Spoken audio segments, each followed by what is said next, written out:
I'm going to turn my little van into a cozy little alpine chalet and show you one of the greatest alpine dishes that I love to cook. Stay tuned because this is going to be fantastic. Now this is a dish that the chefs love. We have this after an 18-hour shift. Got a hangover? Cook this. Had too much fun at après? Cook this. This is the Croque Monsieur. Let's go. My name is Michael and I've been living and travelling in my camper van for 8 years with my wife Steph and my dog Rupert. We love capturing food stories and food recipes from all over Europe, and this is another banger that we've got for you today. Before we start, I just want to say a massive thank you to camperbuyer.com for sponsoring this video and making this happen. Without you guys, we wouldn't have this recipe series, so thank you so much for supporting us, and let's keep the food coming. So everything here you can buy in a UK supermarket. It's very simple, very straightforward. If you buy it in France, it'll be way cheaper, but this is worth the extra expense of getting the good cheese. Trust me. Now to cook this, you don't need any fancy equipment. You just need a basic frying pan and a simple saucepan. Nothing too complicated, no fancy gadgets here. Let's go, Ruby. Okay, first up is our bechamel sauce. Now to make this, we just want some flour, we want some butter, we want to combine them together, make a paste, and then we want to add some milk. Now if you're a chef, you can warm up the milk first, but for me, well, I am a chef, but I never said I was a good one. I'm just going to make it as it is. I'm in a camper van, but I am going to add a tiny little bit of nutmeg to this just to give it a little bit of tastiness, and of course some seasoning, because food without seasoning is not worth the plate it's served on. The butter is melted, so now we're just going to add about the same amount of flour and just keep stirring it. The only way to check that your roux is ready is to taste it. If you can taste flour, it's not ready. If it doesn't taste the flour, it's ready. It's that simple. Right, whilst my roux is just slowly cooking down and before I add the milk, let's get the bread ready. Now this is beautiful, big French crusty bread. This is the sort of bread you want to be using. I'm going to slice this up into big, thick chunks. Get yourself a knife. Now this is the bit that if you've had too much to drink during après, just be a little bit careful, but this is the only dangerous part. The good thing I like about this recipe is you can cook it and not be worried about killing anybody because there's nothing raw or anything in. So if you are a little bit too tipsy after a good session at the old après, then don't worry. This is the only dangerous part of this dish. My roux is now ready. I put my finger in. I've tasted it and I can't taste the flour, which means it's ready to add the milk. Once I add the milk, I'm then going to crack open this shell here. Now the shell is actually mace and inside is the nutmeg, which I'll then grate into the bechamel sauce with a little bit of salt and a tiny bit of Dijon. Once that bechamel is ready, I'm going to let it chill down and then I'm going to start assembling the greatest sandwich ever. So my bechamel sauce is now ready. It's got a lovely hint of that nutmeg, the Dijon, and it's nicely seasoned.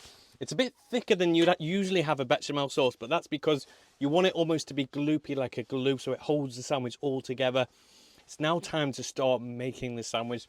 First off, we get the frying pan and we place it on the stove on a low, gentle heat. So we want our bread just to be lightly toasted on one side because it is going to be going back in the pan for quite a long time, so we don't want to risk burning it. Now you might be tempted to skip the Gruyere cheese, but don't. Gruyere cheese is what gives this ultimate Croque Monsieur the flavour profile that you need. I'm going for Gruyere and Comté. Okay, we just got to make sure the cheese is fine quality. Oh yes. Let's start assembling this sandwich. Now, the side that's a bit more cooked, we're going to place down in the pan. We're then going to get our bechamel sauce and we are going to spread it. Then we're going to go for cheese. Lots of the cheese. No one will ever tell you off for putting too much cheese in their Croque Monsieur. Cooked ham, like so. Now we are loading this up heavy. Don't panic.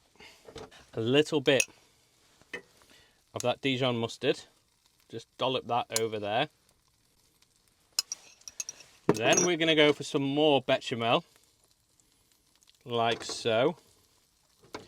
And then, have a guess. Just a bit more cheese. Come on, I did say we're putting a lot in. And then we are going to top it. And we're going to press it down like so. And then, because you can't have a naked croque monsieur. Now, I already know what my first problem is going to be. And that is, I don't think the lid is going to go on this. But we are going to just try our best. And then some more cheese on the top. And that, my friends, is how you do it. Right, my croque monsieurs are in the pan. The lid is on. I'm doing 2 at the same time. It is important that you do 2 croque monsieurs at the same time, because if you cook 1 croque monsieur and somebody finds out that you're cooking a croque monsieur and you haven't cooked them one, they're going to be very upset and you'll have to share your croque monsieur.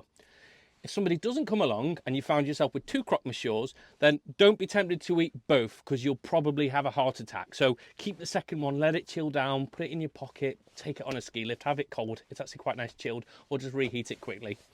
The croque monsieurs are in the pan. I'm going to remove the lid. We now need to flip these in the pan. So, all we do... look at that. Oh, look at those bad boys in there.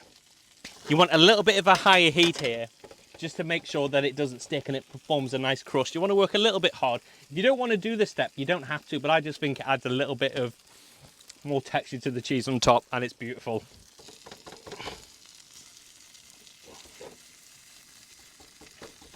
Our van actually does smell like a chalet right now. You can smell the cheese, the Gruyere cheese, the Comte cheese. Everything is just going really, really well. I'm going to flip these back over, and then I think it's almost time to plate them up. So let's get this going. Right. I'm going to do this live on camera because I think I just want to show people that you don't need fancy gadgets. Just look. Look, I mean, look at that. The cheese is grilled on the top. Go in like that. And boom. Look at that. This is going to be the best croque monsieur you ever try. It doesn't matter if you're in a van, if you're in a house, in an apartment, or even on a ski slope on the side of the mountain. If you can cook this in one single pan with a little bechamel sauce on the side, you are in for an absolute treat.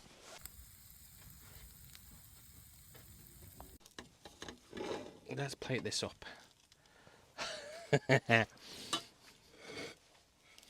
What are you saying?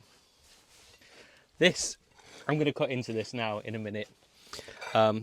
You want to let it cool down just a little bit, but let's take the cornichons off. Let's cut in to this croque monsieur. This is my croque monsieur. Just look at the filthiness of this. I'm going to give it a go.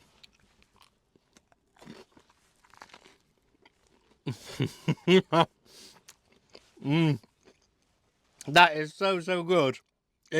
This is a dish. I said it. You can have it after an 18-hour shift in the kitchen. You can have it for breakfast with a hangover, or you can have it just after apéro or during apéro. Sod it, why not? This is absolutely delicious. That bechamel sauce is the glue that holds it all together. It lubricates the sandwich and provides a nice comforting blanket for that juicy meat for the fat to drop into. The little bit of nutmeg and the Dijon mustard. This isn't your grilled cheese American sandwich stuff. This is proper European deliciousness. You need to try it. You don't even have to go to the Alps to try this one. You don't have to go skiing. Why bother? Why risk your life? Just stay in your van and cook one of these.